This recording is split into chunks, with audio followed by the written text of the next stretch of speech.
നോക്കൂ, Soly സറാബ്ജി attorney general പറഞ്ഞിരിക്കുന്നതും ഇതേ കാര്യം തന്നെയാണ്. 17 വയസ്സും 9 മാസവും പ്രായമായ ഒരു കുറ്റവാളിക്ക്, അഥവാ അവൾ കുറ്റവാളിയല്ല എങ്കിൽ പോലും നിയമത്തോട് പൊരുത്തപ്പെടാത്ത കുട്ടി എന്ന അർത്ഥത്തിലുള്ള വിത്തിൻ കോട്ട് കുറ്റവാളിക്ക് സാധാരണ കോടതി വ്യവഹാരങ്ങളിൽപ്പെട്ട് ശിക്ഷ കിട്ടുന്നില്ല.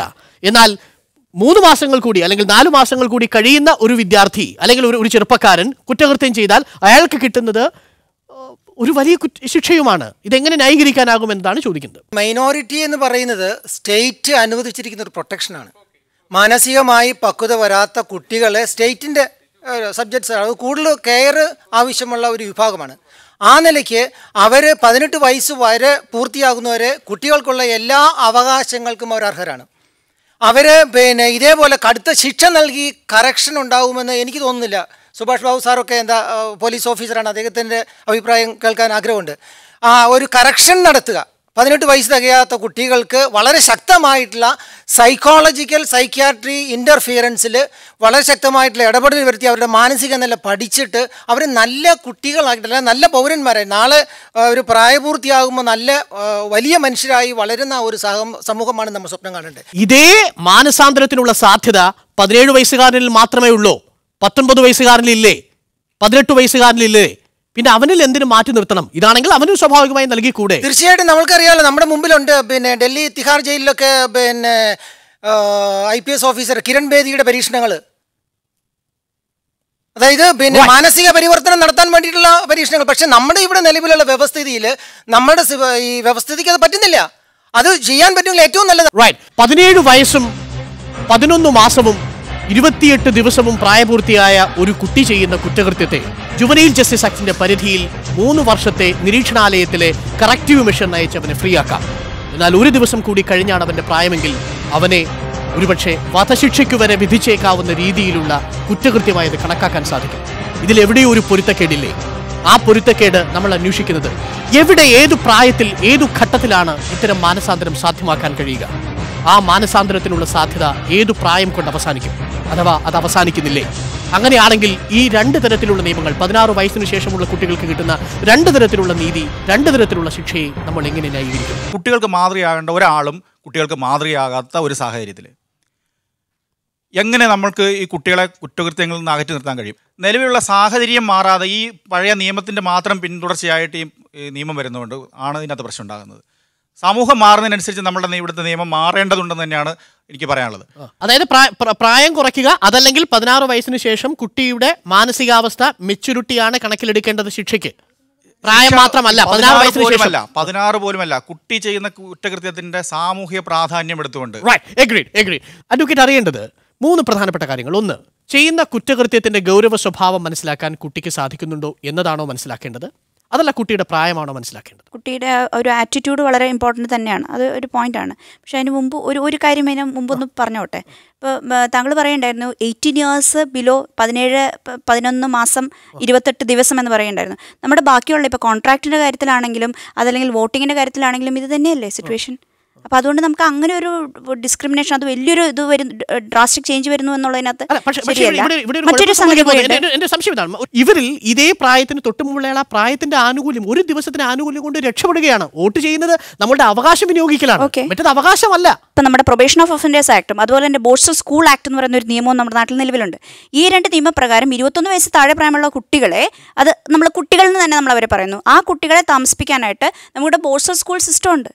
അപ്പോൾ താങ്കൾ പറയുന്ന പോലെ ഉടനെ തന്നെ വധശിക്ഷ വിധിക്കുന്നു, ഉടനെ തന്നെ ലൈഫ് ഇംപ്രസ്മെൻറ്റ് എന്ന് പറയുന്നതിന് പകരമായിട്ടുള്ള റിഫോമേറ്റീവ് ആയിട്ടുള്ള മറ്റുള്ള പ്രോസസ്സുകളും യഥാർത്ഥത്തിൽ ഇവിടെ നിലവിലുണ്ടെന്നുള്ളതാണ് നമ്മൾ മനസ്സിലാക്കേണ്ടത്. ഇപ്പോൾ യുണൈറ്റഡ് നേഷൻസിൻ്റെ കൺവെൻഷൻ ഓൺ റൈറ്റ്സ് ഓഫ് ചൈൽഡിനെ ബേസ് ചെയ്യുമ്പം നമ്മളതിനകത്ത് 1992 നമ്മളതിനകത്ത് ട്രീറ്റിയിലെ ഒരു റാറ്റിഫൈ ചെയ്തിട്ടുള്ള ഒരു നിയമമാണ്.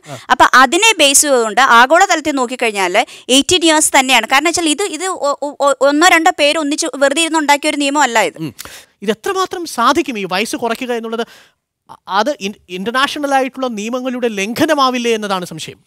അല്ല, ഇന്റർനാഷണൽ നിയമങ്ങളും നമ്മുടെ നിയമങ്ങളും അവരുടെ ഗൈഡ് ലൈനേ ഉള്ളൂ. അത് മുഴുവൻ സ്വീകരിച്ചോണമെന്ന് എവിടെയും പറഞ്ഞിട്ടില്ല, അങ്ങനെ നിർബന്ധമൊന്നുമില്ല. ഇപ്പം നമ്മളെ സംബന്ധിച്ചിടത്തോളം നമ്മുടെ ഇവിടെ ഇപ്പം അധികം ഇവിടെ കുട്ടികളാണ് ഉള്ളത്. ഇവിടെയുള്ള കുട്ടികൾ ഒരു 12 വയസ്സ് കഴിഞ്ഞ് ഏതെങ്കിലും കുട്ടിക്ക് മദ്യം ഉപയോഗിക്കാൻ പാടില്ല, മയക്കുമരുന്ന് ഉപയോഗിക്കാൻ പാടില്ല എന്നും അതുപോലെ തന്നെ സ്ത്രീകളെയും മറ്റാളുകളെയും ഉപദ്രവിക്കാൻ പാടില്ല എന്നറിയാത്ത ഏതെങ്കിലും കുട്ടികളുണ്ടോ? ഇല്ല. അങ്ങനെ 16 വയസ്സാകുമ്പോൾ അതിനൊരു ഏകദേശം നമ്മുടെ പ്രിലിമിനറി എഡ്യൂക്കേഷൻ കഴിയാണ്, SLC കഴിയാണ്, പിന്നെ ഹയർ സെക്കൻഡറി ആണ്. അവൻ കൂടുതൽ പഠിക്കാൻ വേണ്ടി പോകുന്ന വ്യക്തിയാണ്. അപ്പം 10ാം ക്ലാസ് എത്തുന്നതോടുകൂടിയിട്ട് അവൻ ഒരുമാതിരി സാധാരണ പൗരന് ഇന്ത്യയിൽ ആവശ്യമുള്ള നിയമങ്ങളും മറ്റ് കാര്യങ്ങളും അവന് മനസ്സിലാക്കിയിരിക്കണം, നിർബന്ധമാണ്. അത് കഴിഞ്ഞതിന് ശേഷം അവൻ കൂടുതൽ ഉപരിപഠനത്തിൻ്റെ ആവശ്യത്തിന് പോവുകയാണ്. അപ്പോൾ ഉപരിപഠനം കഴിഞ്ഞിട്ട് പിന്നെ അതിനേക്കാൾ വലിയ മറ്റ് ഗ്രാജുവേഷന് പോകുമ്പോഴേ ഇവനും സാധാരണ ബുദ്ധി വരുന്നുള്ളൂ എന്ന് പറഞ്ഞാൽ അംഗീകരിക്കാൻ പറ്റില്ല. നമ്മൾ പണ്ട് 16 വയസ്സായിരുന്നു, പിന്നെ 18 വയസ്സാക്കിയിട്ട് മാറ്റിയതാണിത്. അപ്പോൾ 18 വയസ്സാക്കിയപ്പോഴാണ് ഈ അപകടം വന്നത്. അത് മനസ്സിലാക്കണം. എന്തുകൊണ്ട് 16ലേക്ക് തിരിച്ചു പോയിക്കൂടാ?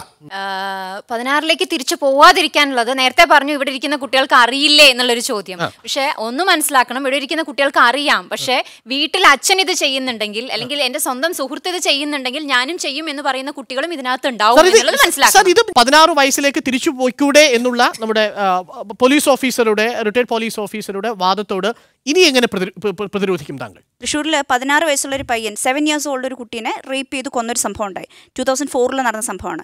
ആ കേസിനകത്ത് കുട്ടീനെ കൊണ്ടുവന്നു കഴിഞ്ഞപ്പോൾ കൗൺസിലിംഗ് നടത്തിയ സമയത്ത് JJ ബോർഡിൻ്റെ ഭാഗമായിട്ട്, പ്രൊസീഡിയേഴ്സിൻ്റെ ഭാഗമായിട്ട് കൗൺസിലിംഗ് നടത്തിയ സമയത്ത് ആ കുട്ടി ചോദിച്ചൊരു ചോദ്യമുണ്ട്, എന്താ എന്നെ ഇങ്ങനെ ചെയ്തപ്പോൾ ഒരാൾക്കും ചോദിക്കാനുണ്ടായിരുന്നില്ലല്ലോ. കാരണം നാളുകളോളം 8 വയസ്സിൽ ആ കുട്ടി ഓഫണ്ടല്ല, അച്ഛനും അമ്മയും വേറെ ഡിവോഴ്സ്ഡായി, 2 പേര് വേറെ വേറെ വിവാഹം കഴിച്ച് ജീവിക്കുകയാണ്. കുട്ടി ഓരോരോ സ്ഥലത്ത് താമസിച്ച് വരികയായിരുന്നു, കടത്തിനത്ത് ഒക്കെ താമസിക്കുകയായിരുന്നു. അപ്പോൾ ഹോമോസെക്ഷൽ ആക്ടിവിറ്റീസിന് ഈ കുട്ടി വിധേയനായിക്കൊണ്ടിരിക്കുകയായിരുന്നു.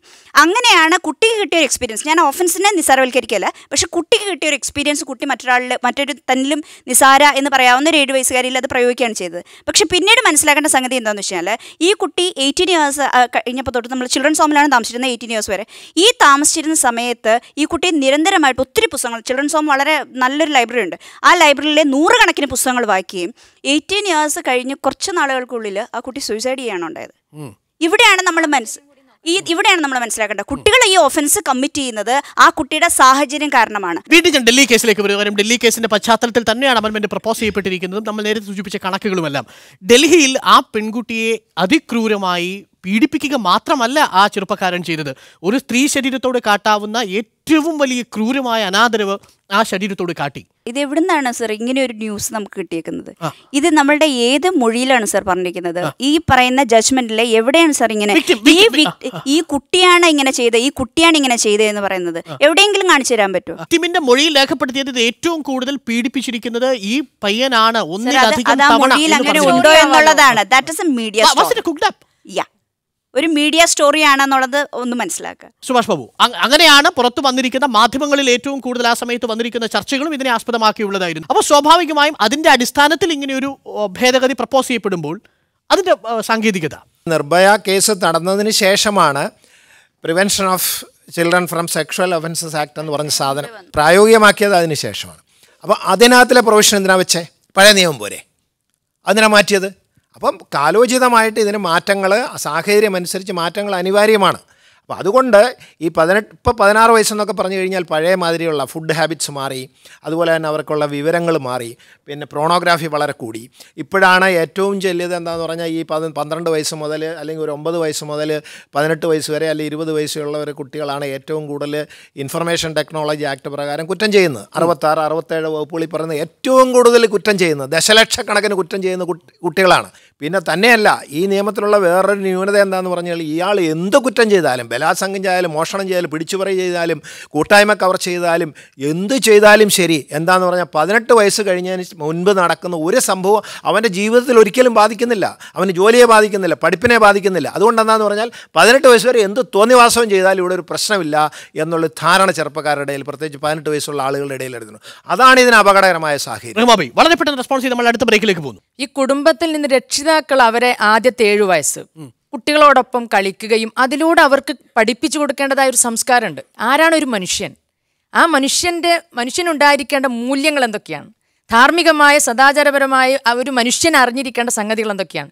അത് ആദ്യത്തെ 7 വയസ്സിൽ രക്ഷിതാക്കൾ കുട്ടികളോടൊപ്പം കളിച്ചുകൊണ്ട് പഠിപ്പിച്ചു കൊടുക്കുന്നു.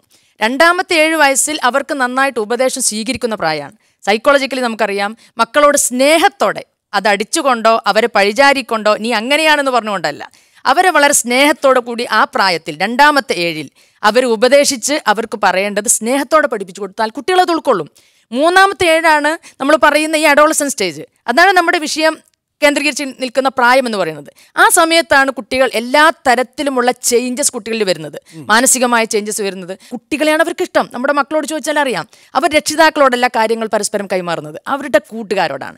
ഈ കൂട്ടുകാരോട് കൈമാറുന്ന ഈ ഘട്ടത്തിൽ കൂട്ടുകാരനായിക്കൊണ്ട് കൂട്ടുകാരിയായിക്കൊണ്ട് മാതാവും പിതാവും മക്കളോടൊപ്പം നിന്നാൽ എല്ലാം അവർ പറയും. ഞങ്ങളും ചുവടുമാറുന്നു വാദഗതിക്കെതിരായി.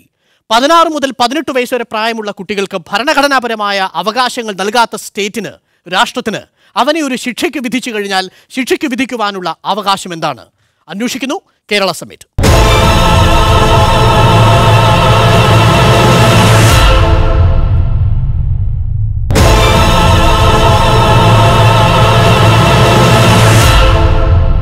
വലിയ കുറ്റങ്ങളും ചെറിയ കുട്ടികളും നിർദ്ദേശിക്കപ്പെട്ട ജുവനൈൽ ജസ്റ്റിസ് ആക്ടിന്റെ ഭേദഗതി എത്രമാത്രം സ്വീകാര്യമാണ് നമുക്ക് അന്വേഷിക്കുന്നു.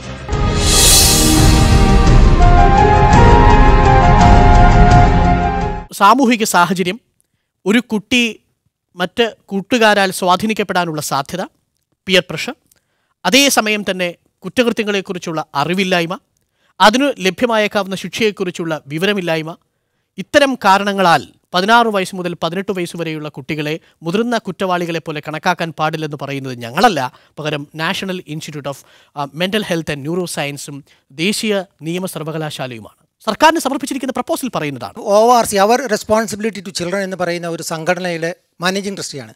ഈ സംഘടന പൊതുജനവും പോലീസും ചേർന്നുള്ള കൂട്ടായ്മയാണ്. 2011 കോഴിക്കോട്ട് ആരംഭിച്ചു.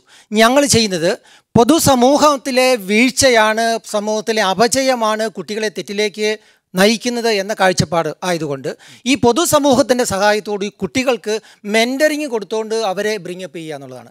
അവരുടെ പോസിറ്റീവായിട്ടുള്ള ക്വാളിറ്റീസ് നമ്മൾ കണ്ടുപിടിക്കുക, അത് പ്രൊമോട്ട് ചെയ്യുക. പിന്നെ ഈ 18 വയസ്സിൽ നിന്ന് 16 വയസ്സിലേക്ക് താഴ്ത്തിയാലും നമ്മളിപ്പോൾ ഡിസ്കസ് ചെയ്യുന്ന ഈ പ്രശ്നത്തിലൊരു പ്രോബ്ലം ഉണ്ട്. അതായത് 16 വയസ്സ് തികയുന്നതിന് ഒരു ദിവസം ഉള്ളപ്പോൾ ഈ കുട്ടി കുറ്റകൃത്യം ചെയ്യുന്നു, 16 വയസ്സ് കഴിയുമ്പോഴും കുറ്റകൃത്യം ചെയ്യുന്നു. രണ്ട് ശിക്ഷയല്ലേ വരുന്നത്. അപ്പോഴും ഈ മൊത്തത്തിലുള്ള കുറ്റകൃത്യങ്ങൾ എടുത്താൽ നമ്മൾ കുട്ടികൾ ചെയ്യുന്ന കുറ്റകൃത്യങ്ങളുടെ എണ്ണത്തിലാണ് 66%, 1.2% എന്നുള്ളത് സ്റ്റഡി റേറ്റ് ആണ്. 1. നാഷണൽ ക്രൈം റെക്കോർഡ്സ് ബ്യൂറോയുടെ കണക്ക് പ്രകാരം 1.2% മാത്രമേ കുട്ടികളുടെ കുറ്റകൃത്യങ്ങൾ ഉണ്ടാവുന്നുള്ളൂ. 2010, 11, 12, 13 ഓൾമോസ്റ്റ് സ്റ്റഡി എന്ന് പറഞ്ഞാൽ അതിൻ്റെ അർത്ഥം നിലവിൽ ഇങ്ങനെ ഒരു അമെൻമെൻറ്റിൻ്റെ ആവശ്യം സാങ്കേതികമായില്ല. അബ്സർഡിറ്റിയാണിത്. അല്ല, ഇതിൽ സാധാരണ ചെറിയ കുറ്റകൃത്യങ്ങൾ, ഒരു പേന മോഷ്ടിച്ചു അല്ലെങ്കിൽ വേറെ ഏതെങ്കിലും ചെറിയ പൈസ മോഷ്ടിച്ചു, അതൊന്നും അല്ലിത്. ഇത് സമൂഹത്തിൻ്റെ മൊറാലിറ്റി നഷ്ടപ്പെടുന്ന രീതിയിലുള്ള പ്രവൃത്തി ചെയ്യുന്നതാണ് നമുക്ക് ഗൗരവമായിട്ട് കാണേണ്ടത്. ഇപ്പം കൂട്ടായ്മ കവർച്ച, അതല്ലെങ്കിൽ പിടിച്ചുപറി, അതേമാതിരി തന്നെ ഭവനഭേദനം വരെയുള്ള ഒരു ഗൗരവമുള്ള മോഷണങ്ങൾ, സ്ത്രീകളെയും മറ്റു കുട്ടികളെയും പീഡിപ്പിക്കുക, ഇങ്ങനെയൊക്കെ പറയുന്ന അവസരത്തിൽ പിന്നെ കൊലപാതകം, ഇങ്ങനെയുള്ള കുറ്റങ്ങളെയാണ് നമ്മൾ കൂടുതൽ ഗൗരവമായിട്ട് കാണേണ്ടത്. അതിൽപ്പെടുന്ന കുട്ടികളെ അതിൽ നിയമവുമായിട്ട് അങ്ങനെ കലഹിച്ച് നിൽക്കുന്നു എന്നാണ് പറയുക. കലഹിച്ച് നിൽക്കുന്ന കുട്ടികളെ ഇപ്പം തന്നെ ഈ നിയമം അനുസരിച്ച് പറയുന്നത് എന്താണ്? ആ കുട്ടിയെ പോലീസ് കസ്റ്റഡിയിലെടുക്കുകയോ അറസ്റ്റെന്നൊന്നും പറയാൻ പാടില്ല, പിന്നെ കുറ്റവാളി എന്ന് പറയാൻ പാടില്ല. അങ്ങനെ വിളിക്കുന്നതിൻ്റെ തെറ്റാണ്. അപ്പോൾ ഇതിനിയും വേണമെങ്കിൽ ആർക്കെങ്കിലും ഇവർക്കൊക്കെ വേണമെങ്കിൽ പരാതി പറയാം. കുറ്റവാളി എന്നുള്ള വാക്ക് തന്നെ ഉപയോഗിക്കാൻ പാടില്ല എന്നാണ് പറഞ്ഞത്. കുറ്റവുമായി കലഹിച്ച് നിൽക്കുന്നവനാണ്, കുറ്റക്കാരൻ എന്ന് പറയാൻ പാടില്ല എന്നൊക്കെയാണ് നിയമം. അത് പറഞ്ഞാൽ തന്നെ അതൊരു ആ കുട്ടിയുടെ അവകാശങ്ങളെ നമ്മൾ നശിപ്പിക്കുന്നു എന്നാണ് പറയുന്നത്. അപ്പോൾ അങ്ങനെ ചെയ്യുന്ന കുട്ടികൾ എന്താണെന്ന് പറഞ്ഞാൽ ഈ കുട്ടിയെ കസ്റ്റഡിയിലെടുക്കുന്നത് തന്നെ അതിനൊക്കെ ഒരുപാട് സിസ്റ്റമുണ്ട്. പിന്നെ യൂണിഫോമുള്ള പോലീസ് ഉദ്യോഗസ്ഥനെടുത്താലും അതിന് ട്രെയിനിങ് ഉള്ള പെട്ടെന്ന് മഫ്റ്റിയിലുള്ള പോലീസുകാരന് കൊടുക്കണം, അവർ മാത്രമേ കൈകാര്യം ചെയ്യാൻ പാടുള്ളൂ, അതായത് ചൈൽഡ് ഫ്രണ്ട്ലി ആയിരിക്കണം. അതിനോടൊപ്പം തന്നെ പറയുന്നത് എന്താണെന്ന് പറഞ്ഞാൽ ഇയാളെ കസ്റ്റഡിയിലെടുത്ത് കഴിഞ്ഞാൽ എത്രയും പെട്ടെന്ന് ഈ കുട്ടിയുടെ പേരൻസിനെ അറിയിക്കണം, അതുപോലെ തന്നെ അവിടുത്തെ പ്രൊബേഷൻ ഓഫീസറെ അറിയിക്കണം. അദ്ദേഹം അതിൻ്റെ സാമൂഹ്യമായ പശ്ചാത്തലങ്ങൾ ഈ കുട്ടിയെപ്പറ്റി അന്വേഷിച്ച് മനസ്സിലാക്കിയതിന് ശേഷം ഈ കുട്ടിയെ ഹാജരാക്കുന്ന കെയർ ആൻഡ് പ്രൊട്ടക്ഷൻ വേണ്ടതാണെങ്കിൽ CWCയിലും അതുപോലെ തന്നെ മറ്റു കുറ്റവുമായിട്ട് കലഹിച്ച് നിൽക്കുന്ന കുട്ടിയാണെങ്കിൽ ബോർഡിലും ഈ കാര്യങ്ങൾ പറയുകയും അവരും ഈ കുട്ടിയെപ്പറ്റി ശരിയായി മനസ്സിലാക്കി യഥാർത്ഥത്തിൽ ഈ കുട്ടി തീവ്രമായ സ്വഭാവത്തിലൂടെ ചെയ്ത കുറ്റമാണെങ്കിൽ അവർക്ക് തിരിച്ചറിയാൻ സംവിധാനം ഇപ്പോഴുണ്ട്. സർ ഉണ്ട്, സമ്മതിക്കുന്നു. ഇതേ നിയമങ്ങൾ നിലവിലിരിക്കുന്ന സ്ഥലത്താണ് 16 വയസ്സുള്ള കുട്ടിയെ പോലീസ് റിമാൻഡ് ചെയ്തത്. അതെ, പോലീസ് ഉദ്യോഗസ്ഥന്മാരെല്ലാവരും സത്യസന്ധമായിട്ട് ചെയ്യുന്നു എന്ന് ഞാൻ പറയുന്നില്ല. ലാസ്റ്റ് ക്വസ്റ്റ്യൻ നോക്കൂ. നേരത്തെ സൂചിപ്പിച്ചതുപോലെ 18 വയസ്സിന് താഴെയുള്ള നിർഭയ കേസിലെ തന്നെ നിയമത്തോട് കലഹിച്ചു നിൽക്കുന്ന ആ കുട്ടിയെ ഒരു കുറ്റവാളിയായി കാണുന്നത് കൊണ്ടുള്ള ഗുണമെന്താണ്? ഞാൻ ചോദിച്ചത് കുറ്റവാളിയായിട്ട് ആ കുട്ടിയെ കാണണമെന്നല്ല പറയുന്നത്. അങ്ങനെ കലഹിച്ചു നിൽക്കുന്ന ഒരു കുട്ടി ഒരു സാമൂഹ്യദ്രോഹിയായി മാറുന്നു. സമൂഹത്തിനാണത് ചോദ്യം, അല്ലാണ്ട് ഈ കുട്ടിയോടുണ്ട്. കാരണം പലതുണ്ടാവും.